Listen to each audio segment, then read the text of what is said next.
There's crowds behind me. There's driving Europop over there. That can mean one thing. The ISTC World Championships 2012, it's in the book.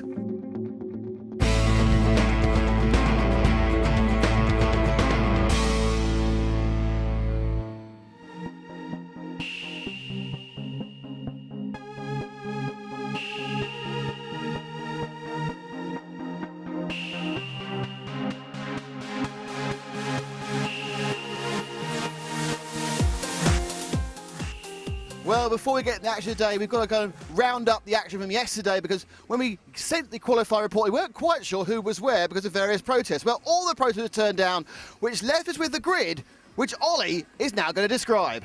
So here we are on the starting grid for the World Championship A final in touring cars in the Netherlands, starting on pole position after a fantastic last gasp effort in qualifying is Atsushi Hara from Japan, former world champion in this class, the first world champion in fact in touring cars, second place on the starting grid. One of the favourites going into this event, Ronald Volker from Germany, third place on the starting grid, the home favourite from the Netherlands, Groskamp. Fourth place is going to be the defending touring car world champion, Mark Reinhardt from Germany. Victor Wilk from Sweden is going to be starting fifth in this A final, while sixth place on the grid will be the 1/12 scale world champion, Naoto Matsukura. Further down the grid, seventh place will be Christopher Krapp from Germany, whilst in eighth place on the grid, getting in the last gasp effort of qualifying also, Loic Yasmin from France. Ninth place on the starting grid, former world champion, 2006 world champion, Andy Moore from Great Britain, and 10th and final place on the A final grid from Great Britain as well, Chris Granger. That's how they line up for this A final. Let's get all the action from leg one. So away we go on the first A final of the 2012 Touring Car World Championships here in, well, quite rainy Holland. And Hara makes a good start. Behind him it's Volker, third is Groskamp, pretty much in grid order. Now the question is, will anybody peel off the end of the first lap to save tyres? We think that a new set of tyres will have 8/10 of seconds. If you've not made a good start, or you're a long way down, perhaps that'll be the tactics. But Hara leading out very confidently from Volker. And looking, oh, in the background there, Ronald, I think, yeah, Reinhardt has pulled out to save his tyres next round. And we're hearing also that's been done by Granger, and we think more as well. So three of the drivers decide to save tyres next round. Anyway, back at the front, it's Hara from Volker. These guys have been the class of the field so far in these the 2 days of qualifying and practice. But Volker certainly was a pre-event favourite, and because he goes around the top corner, he's certainly harrying Hara. They're much closer than they were before. Hara drives down the main straight. They're hitting about 65 miles now. They come in that bottom hairpin. Much more sedate round the infield, and then round that superb top loop, the Omega, to go past start finish again. A very, very good track. I mean, people thought this wouldn't be quite so good because it was an IC circuit, but it's really turning me on. Volker reads off now in a second, goes straight. Oh, he's gone! Well, I've never seen that before. He completely flipped. The air got underneath the car, but it's let Victor Wilk get past Groskamp, and now he's challenging really heavily for Atsushi Hara. Hara has got to fend off Wilk. Wilk gets on the inside, but cut back by Hara there. So some fantastic racing here in this first leg, but that was quite remarkable what happened to Volker there. I've not seen that happen, well, not in a professional race. And let's look at it again. Here comes Volker, comes down. They're both getting on the gas, full beans there. And, look at it go. He just got into each other. I think probably Hara slightly drifted into Volker with nothing he could do, but some fantastic opportunities moved there by Wilk to get inside Groskamp due to confusion. He's now really harrying Hara. As they come now through the Omega again, he's at the inside. Oh, he's tagged himself off there.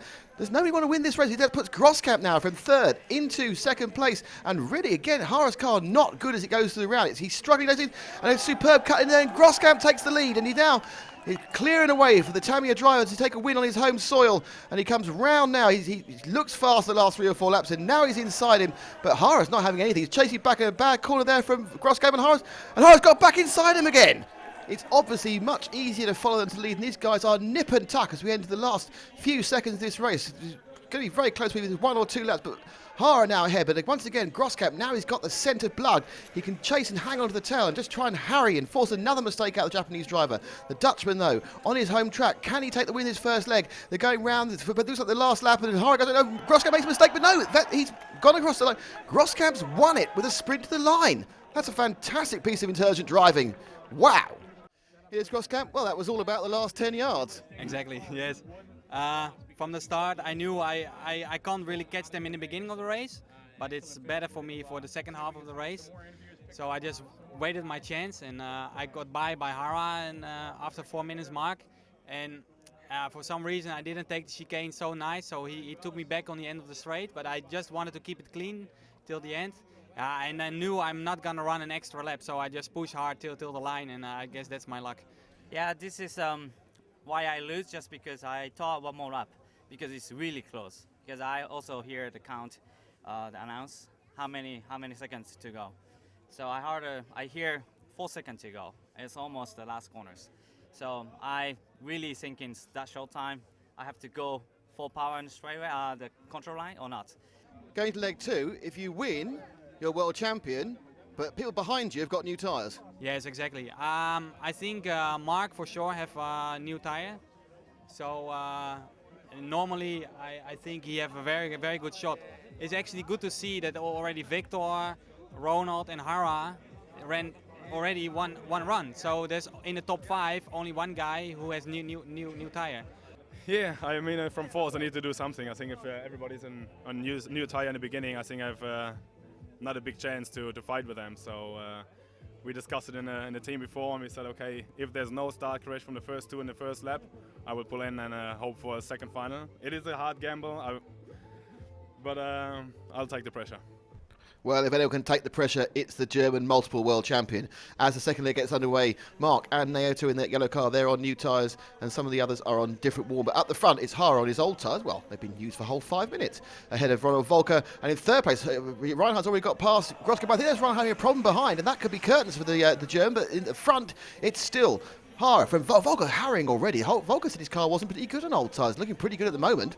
And as they go round to complete the end of the first lap. And let's have a look again. Coming in the first lap here, Reinhardt's the third car. Oh, he's just clipped the edge of the chicane. He's on his back, and he is last. And that is the end of the reign of the double consecutive world champion, 3-time over world champion, Mark Reinhardt. We're going to have a new world champion, unless Hara wins. He won in 2000, crowned at the end of either this leg or leg 3. But currently, it is Hara from Volker from Matsukura, who just got past Groskamp in a very easy pass at the bottom of the straight there. Matsukura is using those new tyres well, but Hara at the moment managed to hold back Volker. Matsukura looking very racy, looking like he can really challenge and get through on this one. Let's hope he overtakes in a slightly more subtle way than we saw in the 12th event. So anyway, it's Hara getting turned out. Oh, Volker, nice move there. Hara unsettled. Naoto goes through, looks for a lead, but Hara got to third, fourth now, and he's got to fifth as Volker gets through. Had a terrible half lap for Hara there. He completely lost it. Complete lost concentration to drop from first to fifth, and that's left Volker get away, and that car's looking favourable. Can Naoto close him down? But it's looking like the fact that's not going to happen. Now, this is a bit later in the race, and we see Reinhardt is now battling back for 5th place, and he's racing with Hara, and he clips Hara there going through the start-finish. But in a fine display of sportsmanship, absent from the last event, the 12th, he lets him back through again. That's how it's done. That's how world champions really race. No side there in my comments. Back at the front, it's Volker now leading comfortably in the last couple of laps from Naoto. Finally got a bit of a change of luck. He's had a not particularly good last couple of days with the weather and then the accident in the first race. But this is going to give him the 10 points he needs and really put him, given how well his car's performing on old tyres, in pole position, I think, for the leg 3 coming up, well, immediately after this part of the video and some interviews. And there is Ronald looking very pleased, like Jasmine looking very upset about something. It was a complete different final, as I think Naoto and Mark went on new tires and I pushed a lot, but I think Mark rolled it. And Hara was in the lead, but I was faster than him. But as Yillis and the other guys were closing me, it was so close. So I tried to pass him, and luckily there was no crash, and I was able to. After 2 minutes, when the auto size went also like old. We were matching pace, so I was now lucky finally. So as the massive crowd waits, as we do, for this, the deciding leg of the 2012 World Championship. Many permutations as the cars leap off into this, the third leg, and they get away. Oh, immediately Volker makes a small mistake, loses a bit of oversteering. That's it. Groskamp, who moves into second. Now Hara's leading, Groskamp second. I think Reinhardt may have picked up third there from Volker, but effectively what it is that if Hara wins, he'll get 10 points. Groskamp comes there, he'll get 9, but we think that Groskamp having a faster best time will win overall because these cars are not as quick now because they're on old tyres. But if Volker gets through and wins and gets 2 first places, he's won as well. So there's still plenty of, and in fact, also that yellow car of Naoto, that could pick up the pieces if these two come together. So it's all to play for, but at the moment it would seem to favour the local boy, Groskamp, and actually in the background there, I think that may have been a problem for Volker, which could end his chance of world champion. Let's see, there's first place, that's Hara. There's Groskamp, there's Naoto. Coming round now, it's Ronald, and they're coming together. That's a 6.5 on the other. Coming together between Ryan. They're spinning away, landing in the grass. That was the German Ronald Volker, winner of the second leg. But I think that's the end of his championship. Now towards the end of the race, it's Groskamp harrying Hara. He's harrying the whole way through, but really he didn't need to overtake. He doesn't need to overtake because he will have a faster time. They'll both have 19 points of first and a second, but that result in that first leg when he sprinted across the line, brilliant improvising, that's going to give him the win. And they come across the line to finish, and well, it's too late now. It's 4 hours too late for a quick finish like Atsushi, but the winner, homeboy, Gilles Groskamp, had his own track where he started racing 20 years ago. Takes the huge hug from Atsushi Hara. He is the world champion. Gilles Groskamp, 2 years ago, we had pictures of you in tears at Bergdorf for the wrong reason. Today you're in tears for the right reason. Congratulations, world champion. Yeah, thank you very much. I knew I can win this race. I just have to just take it easy. And the third main, I knew Hara cannot make the faster time, so I just stay behind him. I think everybody can see I can drive faster, but I didn't have to go faster. So I was a perfect strategy, and it worked out. So it's amazing feeling. I cannot. I don't know what's going on now, but I cannot even feel I'm world champion, but I guess I am. You've won this at home, or your old home, because your new home is Bangkok. Did you feel that home advantage? Did you feel the crowd willing you on? Yeah, absolutely. The crowd has been amazing. There's so many people here cheering for me, and I know this track for 20 years. I remember here for 20 years. And yeah, sure, it actually gave me also a lot of pressure starting the event. But I had so much energy and power in the third main. I can feel, I can hear the crowd, and it went like just almost automatically. I have no idea. It was like just driving around like a club race here. It was just so easy. It was perfect. It's amazing. Yes. What we call a copybook performance in that final to win, but you couldn't do the time on old tyres. Yes, I know every situations. Before start, I already understand. So I need definitely win.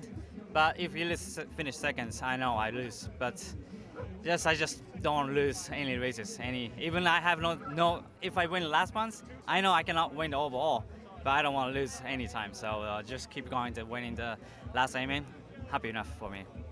So does your mind go back just 3 or 4 hours to that call coming across the line in the first leg? Because that really has turned out to be a difference between world champion and not.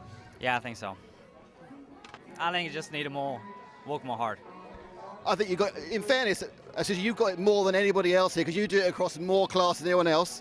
You'll be in Bangkok for the 110th IC quite soon, and then of course we'll be seeing you in Argentina for your chance to win the Rallycross Worlds for the second time. Yeah, definitely I will try to win both.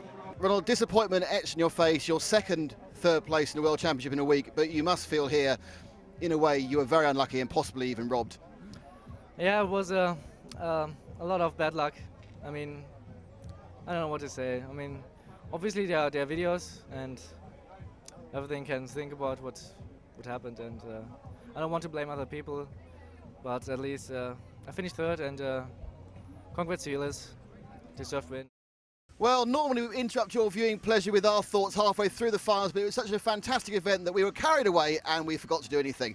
But Ollie, after 2 or 3 days here, lots of controversy. I think we've ended up with a worthy champion. Absolutely. It was a shaky start to the event for sure, and those first few days not going to go down that well in the books, but by the time we got to the finals, 3 amazing A finals, some of the best touring car racing I certainly have ever seen. I think you'll agree with me.